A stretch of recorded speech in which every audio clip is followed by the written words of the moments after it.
فاسألوا أهل الذكر إن كنتم لا تعلمون।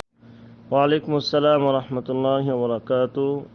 Dubai থেকে ভাই আরিফ হোসেন প্রশ্ন করেছেন যে আমরা তো আমাদের সামাজিক নিয়মে বিবাহকে কেন্দ্র করে অনেক আয়োজন করে থাকি, যার কোনোটা শরিয়াতসম্মত এবং কোনোটা শরিয়াতে অবৈধ হওয়াটাই স্বাভাবিক। তো শরিয়াতসম্মত আয়োজন কি কি যা বিবাহর উপলক্ষে করা যেতে পারে? বিসমিল্লাহ ওয়াসসালাতু ওয়াসসালামু আলা রাসূলিল্লাহ ওয়া আলা আলিহি ওয়া সাহবিহি ওয়া মান ওয়ালা।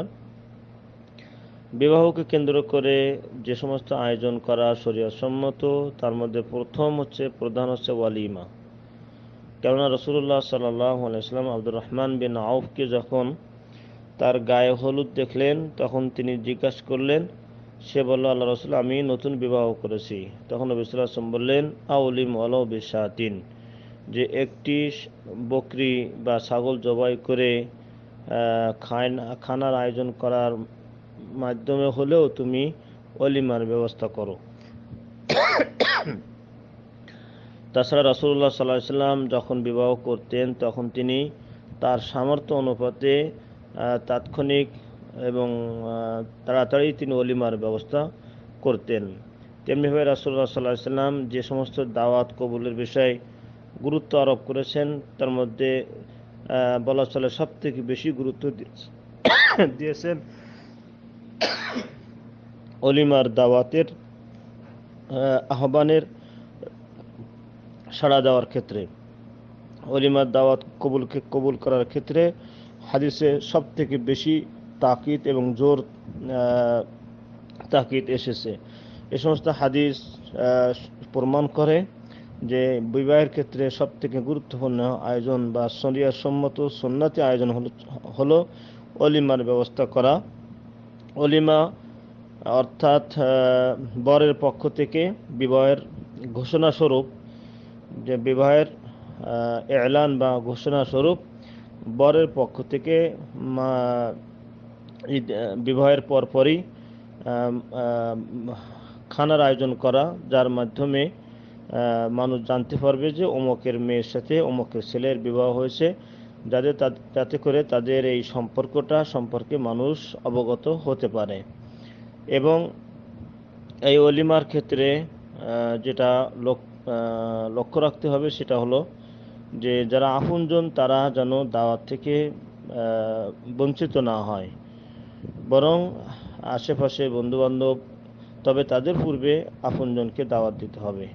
কেন রাসূল সাল্লাল্লাহু আলাইহি ওয়াসাল্লাম বলছেন যে দাওয়াতে শুধু ধনীদেরকে দাওয়াত দেওয়া হয়, গরিবদেরকে এবং আপনজনদেরকে দূরে রাখা হয়, সেই দাওয়াত নিকৃষ্ট। এইভাবে রাসূল সাল্লাল্লাহু আলাইহি ওয়াসাল্লাম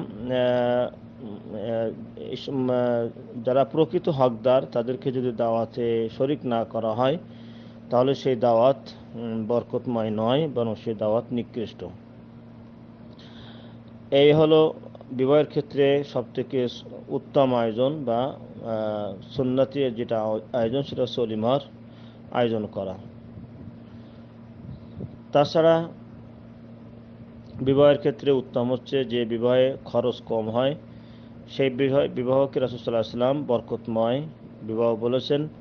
এবং মোহরানা একটা গুরুত্বপূর্ণ বিষয়, তবে মোহরানা ইসলামে ধার্য করে দেয়নি, বরং সেটা বরের স্বার্থের উপরেই, সামর্থ্যের উপরেই রেখে দিয়েছেন। তো এই হলো বিবাহকে কেন্দ্র করে যে আয়োজন করা সুন্নাত, তার মধ্যে বিশেষ হলো অলিমার আয়োজন করা। আর তাছাড়া আমাদের সমাজে যে সমস্ত আয়োজন হয়ে থাকে সেগুলোর অনেকটাই অবৈধ এবং হারাম। যেমন ছেলেকে মেয়ের পক্ষের মেয়েরা এসে গোসল করানো, এবং মেয়েকেও ছেলেদের পক্ষ থেকে গোসল যদি করানো হয় কোথাও, তাই এটা সম্পূর্ণভাবে হারাম। কেননা বরকে অন্য মেয়েরা, যে সমস্ত মেয়ে তার জন্য হারাম, তাদের সাথে দেখা করা হারাম, তারা এসে বরকে গোসল করাবে।